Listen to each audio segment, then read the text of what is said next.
تو ہمارے حضرت فرماتے تھے، اللہ تعالیٰ ان کے درجات بلند فرمائے، عجیب بات ہے اللہ تعالیٰ ہمارے دلوں میں اتار دے، فرماتے تھے کہ میں تمہیں ایک ایسا منصب بتاتا ہوں جو اپنے اختیار میں ہے، میرے اختیار میں ہے، ہر ایک آدمی کے اختیار میں ہے کہ وہ منصب حاصل کر لے، اور وہ منصب ایسا ہے کہ اپنے اختیار میں ہے، اپنے آپ کو اس منصب پر فائز کر لو، کوئی حسد بھی نہیں کرے گا اس کے اوپر، اور نہ کوئی تمہیں وہاں سے اتارنے کی کوشش کرے گا اور نہ اتار سکے گا اس منصب سے۔ وہ ایسا منصب بتاتا ہوں، وہ منصب کیا ہے کہ خادم بن جاؤ۔ کیا بن جاؤ؟ خادم بن جاؤ۔ کہو کہ میں تو خادم ہوں، سارے انسانوں کا خادم ہوں، اپنے گھر والوں کا خادم ہوں، میں اپنے سارے تعلق والوں کا، دوست احباب کا، سب کا خادم ہوں، خدمت کا۔ یہ خدمت کا منصب ایسا ہے کہ اس کے لیے کوئی الیکشن لڑنا نہیں پڑے گا کہ تم الیکشن میں کھڑے ہو اور تمہیں لوگ ووٹ دیں اور تم لوگوں سے ووٹوں کی بھیک مانگو اور پھر جا کر تمہیں خادم کا منصب نصیب ہو۔ کوئی الیکشن لڑنا نہیں پڑتا، کوئی درخواست دینے نہیں پڑتی، کسی آدمی کی منظوری بھی درکار نہیں ہے کہ بھئی فلاں منظور کرے گا تو خادم بنے گا ورنہ نہیں بنے گا، بس تم خود بن گئے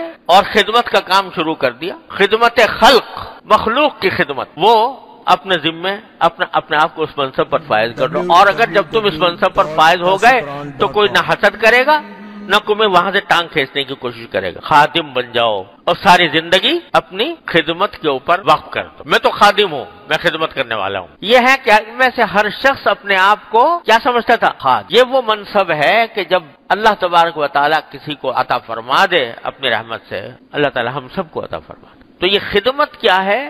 خدمت خلق، لوگوں کی خدمت کرنا، یہ بہت بڑا عظیم وسیلہ ہے اللہ تعالیٰ کے قرب کا، اللہ تعالیٰ کے قریب پہنچنے کا، کہ آدمی مخلوق کی خدمت میں لگا رہے ہیں۔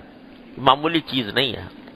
ہم نے دین کو چند عبادات جو ظاہری عبادات ہیں ان کی حد تک محدود کر رکھا ہے کہ بس اسی سے ہوگا، لیکن ہمارے بزرگوں کا کہنا یہ ہے کہ تسبیح و سجادہ و دلق نیز طریقت بجز خدمت خلق نیز، کہ طریقت اور تصوف یہ محض تسبیح پڑھنے سے اور مصلی بچھانے سے اور گدڑی کا لباس پہننے سے تصوف حاصل نہیں ہوتا۔